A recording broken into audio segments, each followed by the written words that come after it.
A report says that X let terrorist groups pay for verification. An earnings typo sent Lyft's stock price into the stratosphere. And a piracy app outranked Netflix on the App Store before Apple pulled it. It's Thursday, February 15th, and this is Engadget News.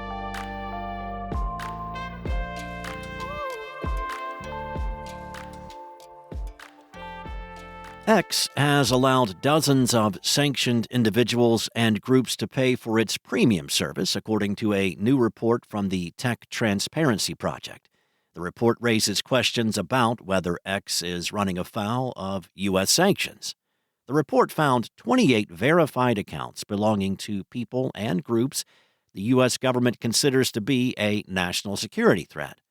The group includes two leaders of Hezbollah, accounts associated with Houthis in Yemen, and state-run media accounts from Iran and Russia. Of those, 18 of the accounts were verified after X began charging for verification last spring. Changing up Twitter's verification policy was one of the most significant changes implemented by Elon Musk after he took over the company. Under the new rules, anyone can pay for a blue checkmark if they subscribe to X Premium. X doesn't require users to submit identification, and the company has, at times, scrambled to shut down impersonators. X also offers gold checkmarks to advertisers as part of its Verified Organizations tier, which starts at $200 a month. The TTP report found that accounts belonging to Iran's Press TV and Russia's Tinkoff Bank, both sanctioned entities, had gold checks. X has also given away gold checks to at least 10,000 companies. As the report points out, even giving away the gold badge to sanctioned groups could violate U.S. government policies. X didn't immediately respond to a request for comment, but it appears that the company has removed verification from some of the accounts named in the TTP's report. The company wrote, X has a robust and secure approach in place for our monetization features, adhering to legal obligations, along with independent screening by our payments providers. Several of the accounts listed in the Tech Transparency Report are not directly named on sanction lists, while some others may have visible account checkmarks without receiving any services that would be subject to sanctions. In an absolutely bananas turn of events, a typo in an earnings report caused Lyft shares to skyrocket nearly 70% after Tuesday's closing stock market bell, as reported by CBS. There was an extra zero in the report that suggested a 5% margin expansion in 2024 instead of a 0.5% margin. This sent investors into a tizzy as the company has long struggled to turn a profit. The mistake was even present in Lyft's slide deck, which was part of that earnings report, and an accompanying press release. The company quickly corrected the mistake, calling it a clerical error, but the stock surge had already begun. Lyft CFO Aaron Brewer addressed the issue in an earnings call yesterday evening, which caused the stocks to reverse course.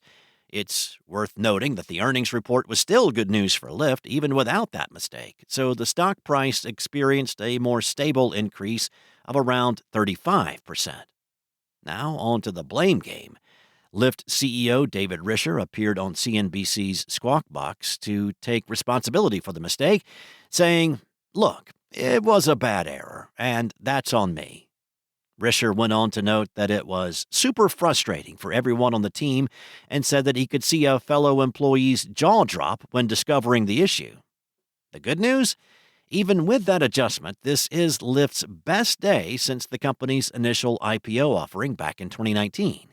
Yesterday's earnings report indicated $1.22 billion in revenue for the quarter, an increase of 4% from last year. Bookings increased 17% for the quarter, accounting for $3.7 billion. Risher called it a great quarter.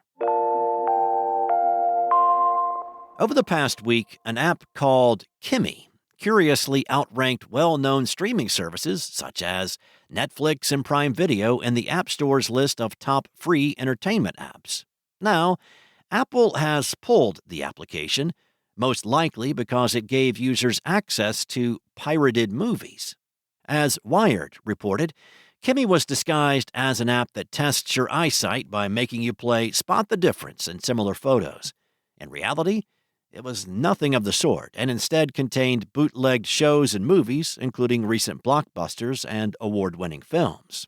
Its offerings, however, varied in quality in a way that's familiar to those who used to look for shows and movies online before the advent of streaming services. Kimmy's copy of the Emma Stone starrer Poor Things was apparently grainy and pixelated, while other movies available in high-quality copies had ads blocking the view across the top of the screen. The app was incredibly easy to use. Viewers simply had to download it and open it up to start watching. It was similar to the now-defunct service Popcorn Time in that it made pirating movies as easy as watching Netflix. Popcorn Time shut down for good in 2022. Apple prides itself on privacy and safety and on making sure the apps it makes available for download are on the up and up. When it revealed how it would comply with the European Union's Digital Markets Act, for instance, it said any alternative app store that makes its way to the company's platforms will need to have stringent rules and moderation tools comparable to its own. Apple itself may have to start keeping a close eye on its app store, though. Viewers have been expressing their discontent online on having to pay for too many streaming services to be able to watch what they want to. And it seems like more and more people are turning to piracy again. Thanks for listening. There's more to these stories and additional articles at Engadget.com. This episode featured journalism by contributors Carissa Bell, Lawrence Bonk, and Mariella Moon, and was produced by Spoken Layer. Enjoy your day, and I'll be back tomorrow morning with more tech news from Engadget.